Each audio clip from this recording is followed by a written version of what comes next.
সকলের জন্য শুভকামনা। বিশেষ করে আমি এখন ভারাক্রান্ত, আমি খুবই দুঃখিত। আমার আসামে, আমি পশ্চিমবঙ্গের অধিবাসী, আমি ভারতবাসী, আসাম আমার প্রতিবেশী রাজ্য। তো আমি দুঃখিত, সেখানে বানে ৭৫ লক্ষ বাড়ি ডেস্ট্রয় হয়েছে। দেখছি মানুষগুলো টিনের চালের উপর বসে রয়েছে, আমার আসামের ভাই বোনেরা।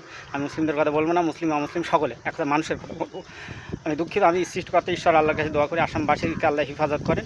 এবং আমি অবশ্যই মুসলিমদের বলবো এবং অমুসলিমরাও অবশ্যই ঝাঁপিয়ে পড়ুন আসামের জন্য। আমি মুসলিমদের বলবো, দেখুন নফল নামাজ আপনারা ছেড়ে দেন, ফরজ আর ওয়াজিব নামাজ পড়েন, নফল নামাজে কিচ্ছু হবে না। আসামের জন্য ঝাঁপিয়ে পড়ুন তেরান নিয়ে।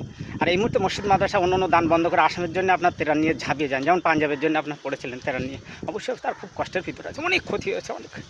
তাদের এই কষ্টগুলোকে ভাগ করে নেন। বিশ্বাস করেন হিন্দু মুসলিম করেন না, প্লিজ মুসলিমরা অবশ্যই বেশি এগিয়ে জানা। অবশ্যই রাসূল সাল্লাল্লাহু যেটা বলেছেন, মুসলমানরা সবসময় দয়ার প্রতীক হিসেবে কাজ করবে।